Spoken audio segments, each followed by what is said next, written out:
안녕하십니까. 저는 트러스온 자산운용연구포럼의 대표를 맡고 있는 강창입니다.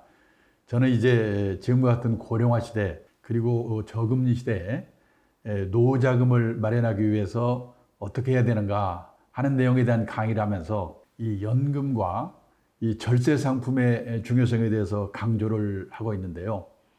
예를 들어서 이 연금에 대해서 말씀을 드리자면은 우리가 선진국이라고 하면 노후자금을 몇 억 원씩 들고 있는 나라다 이렇게 생각하기 쉬운데, 선진국이라고 하면은 세상을 떠날 때까지 최소 생활비 정도를 공적 사적 연금으로 확보하고 있는 나라, 이게 선진국이거든요. 실제로 당신의 노후자금의 주된 그 조달 방법이 무엇입니까? 이렇게 물어봤을 때 미국, 일본, 독일 같은 선진국 사람들은 70~80%가 예, 공적 사적 연금입니다 이렇게 대답을 하는데요. 우리나라 같은 경우에는 그렇게 대답하는 분이 학교 선생님, 공무원, 군인분들밖에 없기 때문에 그렇게 대답하는 분의 비율이 17%밖에 안 됩니다. 그러면 우리나라 노인분들은 그동안에 뭐를 먹고 살았을까? 예를 들어서 1980년도만 해도 자녀의 도움이다 이렇게 대답한 분이 70%를 차지했습니다. 근데 그것이 최근에는 똑같은 질문을 하면은 자녀의 도움이라는 비율이 20%로 줄어들었습니다. 앞으로 10년쯤 지나서 이 조사를 다시 하게 되면 우리나라도 자녀의 도움이라고 대답하는 노인분들의 비율이 아마 미국처럼 0.7, 일본처럼 1.9, 독일처럼 0.4 이런 식으로 바뀔 겁니다. 세계의 선진국 어느 나라도 자식들이 부모의 주 생활비를 도와주는 나라가 없거든요. 또 우리나라는 도와줄 수가 없는 게 뭐냐면 1960년 기준 우리나라 여성 어머니들의 평균 수명이 54세였습니다. 2018년 기준 우리나라 여성 어머니들의 평균 수명이 86세입니다. 32년 늘어났거든요. 1960년대까지만 해도 노부모 부양기간은 5년 정도만 됐어요. 수명이 짧았기 때문에. 그런데요, 이 100세 시대에는 노부모 부양기간이 25년에서 30년, 이제는 노인이 노인을 부양해야 되는 시대거든요.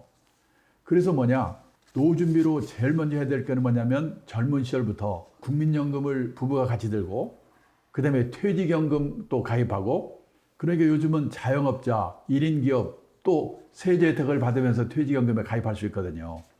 근데 그걸로 모자라니까 한 달에 10만 원, 20만 원이라도 개인연금.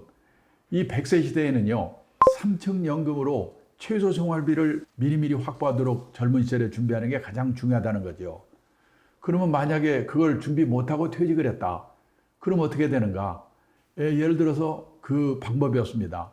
살고 있는 집, 고향의 땅, 이거를 갖다 담보로 맡기고 생활비를 받아 쓰는 주택연금, 농지연금밖에 없는 거거든요. 그러니까 이런 식으로 앞으로 이 100세 시대에는 노후 최소 생활비 정도를 어떻게든지 연금 행떠로 받을 수 있도록 준비해야 된다. 그걸 제가 첫째로 강조하고 있고요. 그 다음에 또 하나는 절세 상품을 강조하고 있습니다. 저는요, 노후 대비로 월급을 받아 쓰고 50만 원이 남았다. 그러면은 그 50만 원을 금융상품을 고를 때요, 제일 먼저 해야 될 게 뭐냐? 우선 그 금융상품이 금융기관이 책임져주는 저축상품이냐, 투자상품이냐. 이걸 먼저 살펴봐야 되고, 두 번째로는 만약에 그게 투자상품인 경우에 그 중에서도 간접 투자상품, 펀드, 변액보험, 변액연금 뭐 이런 것들은요, 어디 가서 사는가가 중요한 게 아니고 간접 투자상품을 운용하는 회사가 어딘가, 그런 회사들이 돈을 벌기도 하고 손해를 보기도 하기도 하고 그러거든요. 그래서 운용하는 회사가 실력 있는 운용회사인가, 그거를 살펴보는 일이 참 중요하다. 그런 얘기를 말씀을 드리고요. 그 다음에 세 번째는 여러 가지 요즘은 금리가 낮으니까 가공된 상품이 많아서 이 단서조항들이 많습니다. 단서조항을 잘 알고 가입하라. 이런 말씀을 제가 세 번째로 드리고요. 그 다음에 네 번째는 적합성. 그 상품이 어떤 사람한테는 아주 좋은 상품인데 나한테는 맞지 않는 상품이 있거든요. 그 적합성을 또 살펴봐라. 이런 말씀을 드리고요. 그리고 또 강조하는 게 뭐냐면 세금. 이 옛날에는 세금은 부자들만 생각하면 됐지만은 앞으로는 서민들도 절세 상품을 잘 활용해야 되거든요. 그 요즘 정부가 국민들의 노후를 책임질 수 없으니까 노 준비하시라고 절세 상품을 많이 내놓고 있거든요. 그걸 잘 활용해야 돼요. 그리고 수수료, 펀드 사시면서 보험 가입하시면서 수수료가 얼마나 되는가 이거를 물어보고 사는 사람이 100명에 한 명도 없습니다. 근데 선진국의 투자가들은 펀드 살 때, 보험 가입할 때 제일 먼저 물어보는 게 수수료거든요. 남의 좋은 일만 시키니까 잘못하면. 그래서 저는요, 예를 들어서 포스증권 같은 온라인 증권회사가 이 수수료가 다른 데보다 많이 낮습니다. 그런 면에서는 포스증권 같은 증권회사를 활용하는 것도 하나의 방법이라고 생각합니다. 이렇게 세금, 절세 상품이냐, 그 다음에 수수료가 비싸지 않느냐, 이거를 저는 꼭 강조를 하고 있거든요.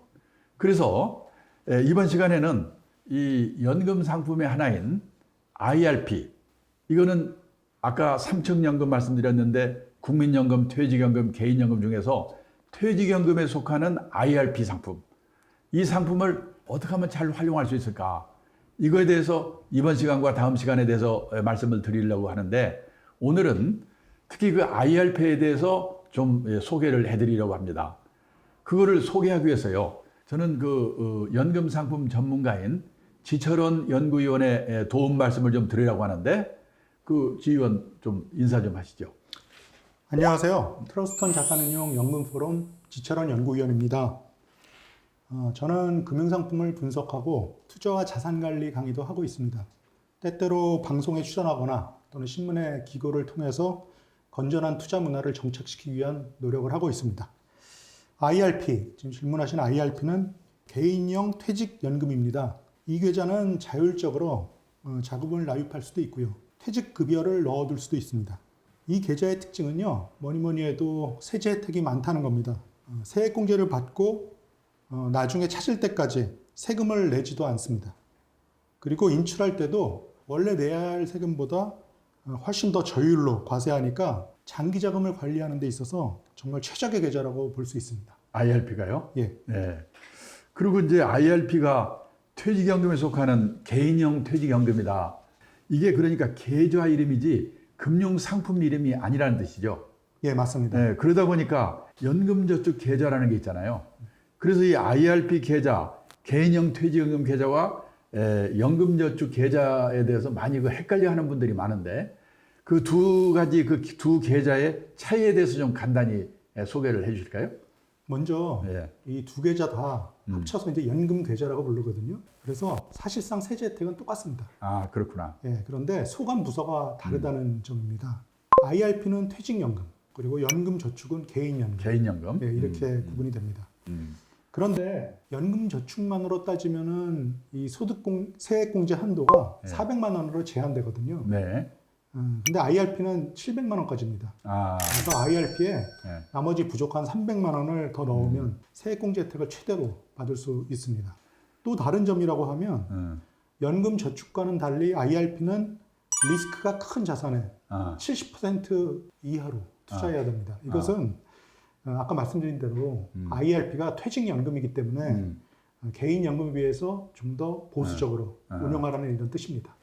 세제 혜택의 범위는 IRP 계좌가 조금 더 많고 그 다음에 운용하는 방법은 IRP가 약간은 보수적으로 운영하라. 뭐 그런 차이가 있다는 뜻이군요. 예, 맞습니다.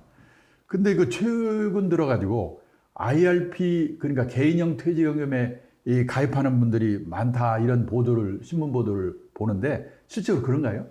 예, 가입자도 크게 늘고 있고요. 네. 그다음에 적립 액수도 크게 늘고 있습니다. 네. 먼저 IRP 적립금이요. 2022년 말 현재로 34조 원이나 됐더라고요. 2020년 2020년 말. 예. 그러니까 작년 말이죠. 네. 예.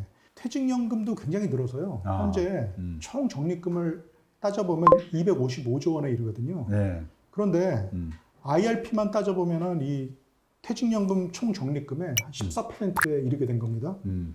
지난 2년 동안 퇴직연금도 그 성장률이 굉장히 커서요. 매년 한 14에서 15%씩 늘어났거든요. 네, 그런데 IRP는요, 그보다 더 큽니다.